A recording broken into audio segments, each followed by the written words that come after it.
Good morning. My name is Lyndon, and this morning I'm taking the sermon, and it's entitled The Fall, the Disciples' Guide to a Tragedy.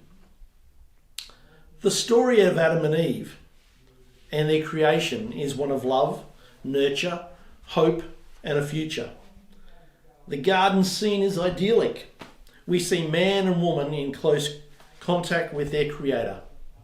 Adam and Eve are clothed in light, and they're given charge to manage the world in which they've been placed. Everything would appear to be perfect. But in chapter 3 of Genesis, we read of their sin that engulfs them and the tragedy for mankind.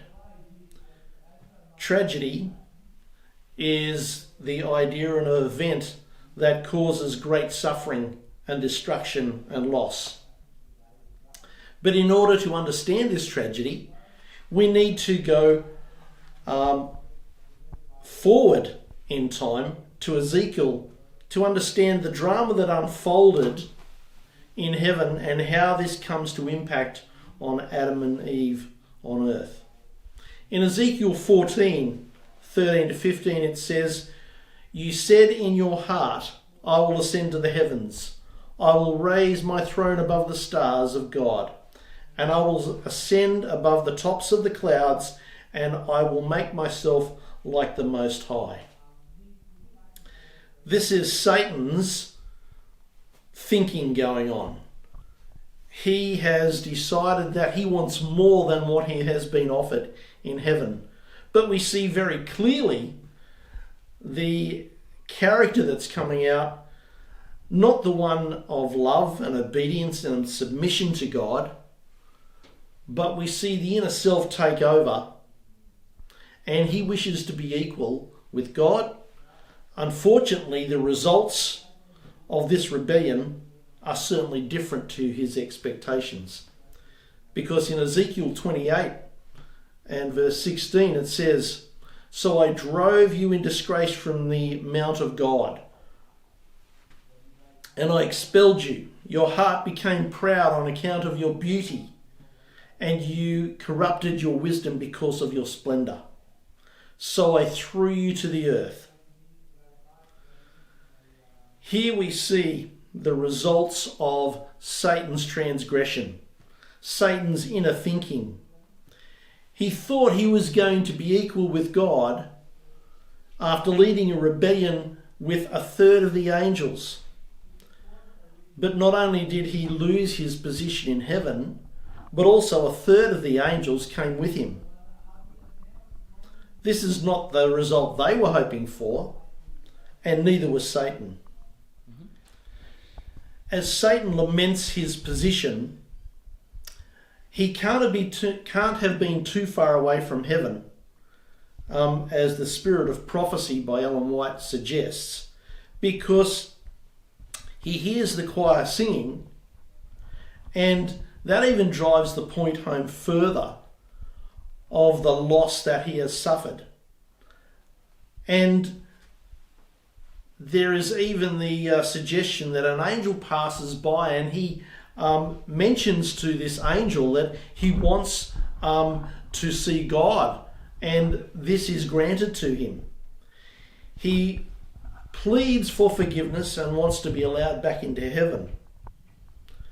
But this is where it all comes undone, because not only do we now see his real motives, it's not because of his acknowledgement that God is wonderful and love and light and a submission idea that he wants to be led into heaven again. It's because he's lost his position and he wants his position back. And that's the reason why he's feeling sorry. And of course, this is not the kind of forgiveness that is going to get him reinstated into heaven. When Satan realizes there was no possibility of being reinstated to heaven, Ellen White says he manifested his malice with increased hatred and fiery vehemence. And it says further, God knew that such determined rebellion would not remain inactive. He would seek to destroy the happiness of Adam and Eve.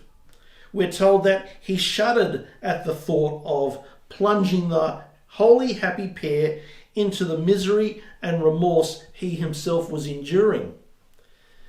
However, he would endeavour to incite them to rebellion, knowing that this would cause great grief in heaven. Satan decided that cunning and deceit would do what might or force could not. Today, disciples of Jesus face the same threat as Adam and Eve. Satan roams around like a lion, seeking whom he may devour. Except he doesn't roar when he's approaching. He uses cunning and deceit. They're still Satan's favourite weapons. When we look at the world around us, we can see numerous examples of how that operates. And specifically, I'll just outline one of them, which is, for example, Halloween. You know, we see it in the shops, and we see the kids getting all excited about this kind of event that occurs, where they go around and play tricks on neighbourhoods, and they get lollies and chocolates from those people as a response. But if we look at Halloween, the idea of Halloween goes way, way back to pagan times. It was seen as a liminal time when the boundary between this world and the other world is thinned. It's a time for divination, for fairies, for dead souls to come out. In Europe, they used to celebrate the dead of the churchyards rising for one wild, hideous carnival known as the Dance Macabre. If you look at Easter, if you look at Christmas, all have, for Christians, a specific focus. But if you look at the general society, it's all about Easter eggs and presents and commercialisation.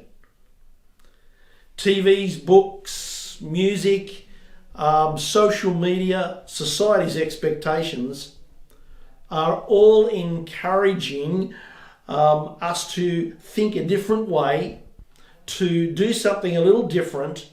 But this is Satan's insidious little ways of getting into not only our hearts and minds, but our societies as well. We're encouraged to put on the whole armour of God. But Satan, remember, doesn't come at you through the front door. Satan comes through in your weaknesses. You can probably tell by the loss of my stunning athleticism that I have invested in other areas of growth in my life. And I have to confess my addiction to food, especially bakeries, for example, has been something that I've invested in the past and probably will continue to do so. You know, our whole society has spent a great deal of time lately investing in TV shows that look at cooking, and trust me, I've got nothing against cooking shows, but when you see everyone moving in that direction, you know, it's just another way that the devil is trying to find weaknesses. I love a good history movie. But since the invention of streaming services, you know, the history movie that you saw on TV was always very cut and polished to be suitable for different age groups. You look at some of the history series that are available on Netflix or, you know, Stan or any of those things, and the level of profanity, barbaric behaviour, sadistic kind of things that you now can see all those, I'm appalled that they think that's okay to put onto the media. But it's just another way that the devil is looking to get inside. As disciples, we are told very clearly we need to guard the portals of our hearts. In Deuteronomy 6:5 it says, "You shall love the Lord your God with all your heart and with all your soul and with all your might." As disciples, we need to continually take that on board. The second part of this sermon, as we move on into the description written in Genesis 3, involves the temptation. There are two questions, though, before we start that, which, when I read the passage, I immediately these questions came to my mind. Why is the tree of knowledge of good and evil in the garden there anyway? What's it doing there? And then the second one was, why a serpent? Why did Satan choose a serpent to be his representation in the Garden of Eden? The first question, Ellen White again refers to this question. The tree was especially designed of God to be the pledge of obedience, faith and love to him, to test their loyalty before they could be rendered eternally secure. If they endured the trial, they were to be in perpetual favour with God and the heavenly angels. My question is, it would suggest there that there was a period of time that the tree of knowledge of good and evil was going to be there. But after that, we're not sure. We're left with some question marks.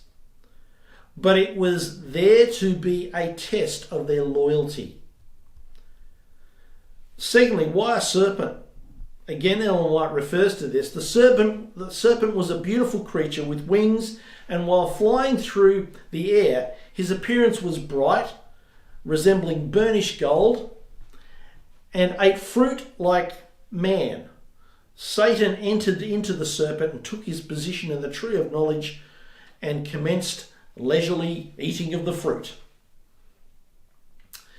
It might appear from the description in Genesis that Adam and Eve were just lazily sort of hanging around and doing what they needed to do in the garden, oblivious to the threat from Satan and the way he might approach them. Guardian angels were sent to Adam and Eve to warn them about this impending threat. And they were also encouraged to always stay together. So let's see where it all goes wrong. In Genesis 3 verse 1 it says, "Now the serpent was more subtle, crafty, than any of the wild animals the Lord God had made. He said to the woman," alarm bells should be ringing at this point in time. Eve knew that no animals had been given a voice in the Garden of Eden. And yet she's hanging around having a conversation with one. That should have been her moment to go, there's something wrong here. Okay, I should probably go and find Adam and we can talk about it and sort out, maybe we need to talk to God and, sort out what's going on. But she doesn't. So he said to the woman, "Did God really say you must not eat from any tree in the garden?" So what he immediately does is question God's authority. As a disciple, certainly this day and age, we're being asked to question more and more what's going on around us. Remember the old adage, see no evil, hear no evil, and speak no evil. It seems that we're listening to these voices that start to take us off track. Let's carry on. The woman said to the serpent, we may eat fruit from the tree in the garden, but God did say you must not eat fruit from the tree that is in the middle of the garden, and you must not touch it or you will die. What is Satan's response? You will not certainly die. Just one word in that phrase makes all the difference. He says that to Eve, and with that, the lie is perpetuated. You know, Adolf Hitler famously said somewhere, if you tell a big enough lie and repeat it often enough, they will eventually believe it. This statement that Satan says is in complete contradiction to what God had said to Adam and Eve. In verse 5, for God knows that when you eat from it, your eyes will be opened and you will be like God, knowing good and evil. While you might want to be like a god sometimes, you might feel that you are worthy of such acclamation, why would you want to know good and evil? Some people say that knowledge is power, and we've seen that unfold for better or for worse in human history. But it appears all humanity now thinks it knows better than God. We daily see the dissolving of truth by the waters of hypocrisy and self-delusion. There are no absolutes anymore, but everything is relative. It's changeable according to your own liking. This pursuit sounds strangely like what Ellen White wrote. They would receive a new and more noble kind of knowledge. Satan would lead them to disobey God's commands and then make them believe that they are entering a wonderful field of knowledge. They will aspire after wisdom independent of God. They are elated with their ideas of progression and charmed with their own vain philosophy. They are ever learning and never able to come to the knowledge of truth. As a disciple, it is far too easy to get sidetracked by the pursuit of knowledge. For work, for business, to outcompete, to stay ahead, to arrive at a place of knowledge. But we must remember what Solomon said in Ecclesiastes 1:14. I have seen all the things done under the sun. All of them are meaningless, a chasing after the wind. So even Solomon, in all his wisdom, knowing all about what's going on under the sun, he goes, it's meaningless. You know, it feels like I've just been chasing after the wind. In the series back in the 80s, I think, and this shows my age and some of you might remember this, The Hitchhiker's Guide to the Galaxy. It was a satirical search at the ultimate questions of life, the universe and everything. What does it all mean? Why are we here in the universe? What is the answer to these big questions? Guess what the answer was? 42. Kind of reminds me after chasing after the wind. You're never going to catch that one.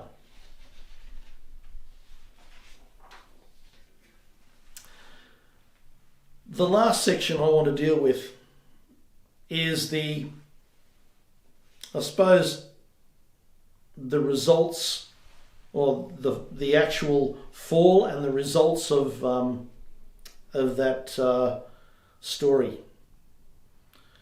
When the woman saw that the fruits of the tree was good for food, pleasing to the eye, and also desirable for gaining wisdom, she took some and ate it. It ticks the boxes. It was good for food, it was pleasing to the eye, and it was desirable for gaining wisdom. Eve gets the boxes ticked, and she goes, yeah, this sounds like the deal. So she took some and ate it. But then she goes to give some to her husband. And the bad news is that he ate it as well. Sometimes ticking the boxes isn't the best thing we should be doing. Yes, it was useful as food. Yeah, it looked good, pleasing to the eye. Remember the old adage that all that glitters is not gold. But the real kicker for Eve was that she thinks she will arrive and she will know more. I can imagine the story though when Eve shows up with Adam with the fruit. I kind of wish I'd have been hanging around and could overhear this conversation. Eve, honey, I'm glad you've come back. I was just starting to think about what we might have for lunch. What's that you've got? I'm sure the colour would have drained out of his face pretty quickly. And the question is, well, what if Adam had trusted God to find another solution? But Eve, in her predicament, Adam resolves to join Eve in her condemnation, but then the blame game starts, and we see that in verse 11. God has come back to the garden, and they're hiding from him because they feel naked. The results of eating the fruit have started to take an impact, and they have lost their clothing of light. And he says to Adam, "Who told you that you were naked? Have you eaten from the tree that I commanded you not to eat from?" The man says, "It was her. She did it. The woman you put here with me, she gave me fruit from the tree." And then God says to the woman, "Well, what's this you've done?" And she goes, "It was the serpent. He made me do it." Sounds very familiar, doesn't it? How is your two-step or your sidestep? Have you dodged any bullets lately, or have you thrown others under the bus? As a disciple of Jesus, your integrity comes under scrutiny every day. Sometimes it's very hard to own up. We've been clearly taught by our society that if you can blame someone else, do it. There's been one or two times in my life when I've occasionally been over the speed limit. And on the odd occasion when that happens, I have actually attracted the attention of the local constabulary. And when I've been pulled over, I've never been the kind of person that gets out of the car and looks to find that excuse and go, "Well, look, I was on my way to rushing to do this." And they kind of looked at me funny, as though they're expecting to get a tirade of excuses as to why I might be speeding. And in one case, an officer actually says to me, "Was there any reason why you were speeding?" And I just said, "Look, sorry, I don't have an excuse." And so, it was one of those times when I could have maybe come up with some story or, given a reason as to why, but I just felt it's kind of like a pointless exercise. And I took the speeding fine.